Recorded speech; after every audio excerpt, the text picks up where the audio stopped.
Hello and welcome to Bowls 360. This week we look at the preview for the Premier League and round 14 fixtures. Let's have a look. Our game one is Cardinia versus Osborne Park at Cardinia. The changes there, well, there are no changes actually. Cardinia and Osborne Park naming an unchanged lineup from last week. The head-to-head record, 10 wins, 12 losses and a draw Cardinia's way, but at the venue, 8-3 to Cardinia.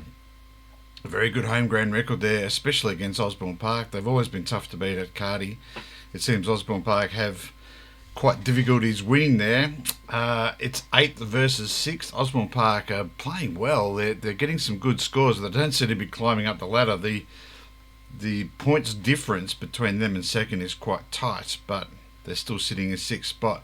A win here and they could shoot into the 4 depending on the week's results. But Cardinia as well, they've climbed out of the demotion spots of 9th and 10th. They're equal on points to Sorrento, who are in 9th. So a win here will be very favourable for them.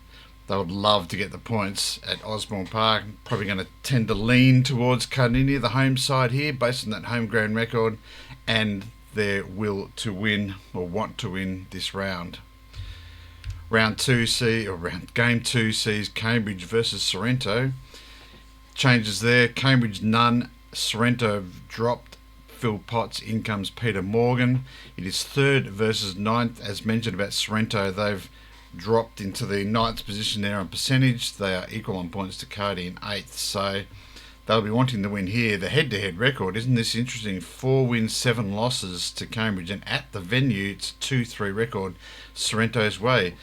Sorrento looks like one of the few clubs that travel to Cambridge and can win there. So that might be helpful to them knowing that. I'm sure there's a few players there who won't be scared of Cambridge at all. Who's going to win? You probably think Cambridge. Cambridge still have the better side on paper, but based on that a venue record to Sorrento, don't write them off. They could be a little bit of a sneaky chance here, but let's go for Cambridge in that game. Our third game sees Mount Lawley versus Doubleview. No changes there for Mount Lawley. For Doubleview, in is their president, Brad Pearce, out, Jared Steele. We have a debutant Premier League skipper there. Brad White comes in to skipper his first game in the Premier League. Of course, many years experience bowling in it, but this will be his first crack at skippering, swapping over with his good mate there, Ryan Moyle. Bit of a surprise, Ryan's got one of the better Premier League skipper records since I've been doing the stats, 20-25 years. This year hasn't been going all that well. He has a 4-9 record going to this game, so you can understand the switch around just to try and re-energise Ryan and get him to find his form again. The venue records there, head-to-head, Mount Lawley holding a 3-2 record over Doubleview, but importantly, at Mount Lawley, it is a 2-0 record. I can't see that changing. I think Mount Lawley will win this one and have a 3-0 record at their home ground.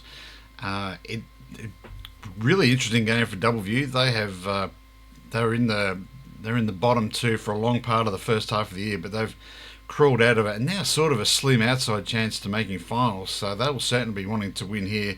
I know Suchi's picked them to win as a bit of an upset, but I'm going to stick with the home side here in Mount Lawley. Our fourth game sees Bassendean playing Safety Bay. It is 5th versus 10th. In for Bassendean, the very handy Wayne Nielsen, Brett Tye. Some good ins for Bassendean. Out goes Hutchinson and Atkinson. No good being a son there for Bassendean this week. There's still a few left though. A couple of Nielsens and a Watson left, so not so bad for the Suns. And Safety Bay, they're in 10th position. In, they've had a raft of changes here. Masari, Deb Smith, Brannan, Graham Smith, Mortensen. Out go Kitson, Newton, Owen, Aaron Smith and Roma Dunn. The venue records there, I only played the once in the Premier League in the history of my stats, and that is a win to Safety Bay earlier this season. Obviously it never played at Bassendean. They have played in white though, so I know Safety Bay players have been to Bassendean before. What's going to happen here? Well, Bassendean has spent most of the season in the 4 and dropped out of it for the first time in a long time last week after their loss against Doubleview. They'll be looking to win here and get some good points just to get them back in the finals, Final 4. and just keeping in touch with the final system for the end of the year.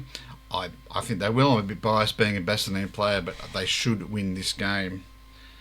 Our final game is South Perth versus Manning. It's not being played this weekend. It's played next Friday night. As at South Perth hosts the very popular, what do they call, where the country players play at their club. That's on the Thursday. The Friday is the first day of the Country Week singles. And as a celebration of that, they're going to play a Premier League game at South Perth on the Friday night. Fantastic idea. Really good concept, and what a game it promises to be. So that will be a chock-a-block attendees, I'm sure. I know the country guys love watching the bowls. The All-Star game on the Thursday night at Osborne Park is always well attended, so I wouldn't be surprised if we see a few people out there at South Perth for this game. On to the match. South Perth changes there. Sear and Weir come in. Out goes Griffin Carter. Sounds like the lead singer of a rock band, but Griffin Carter go out. It is fourth versus second, as mentioned, a cracking game in line there. Manning haven't named their side yet, so we'll probably see that come out next week. Their head-to-head record, 13 wins, 10 losses and a draw to South Perth, but significantly at the venue, it's a 10-2 record. Probably on the back of a lot of Friday night games. These two sides play a lot of Friday night games at South Perth. And we probably can see by that record being a 10-2 record why Friday night games have sort of dropped off a bit this season.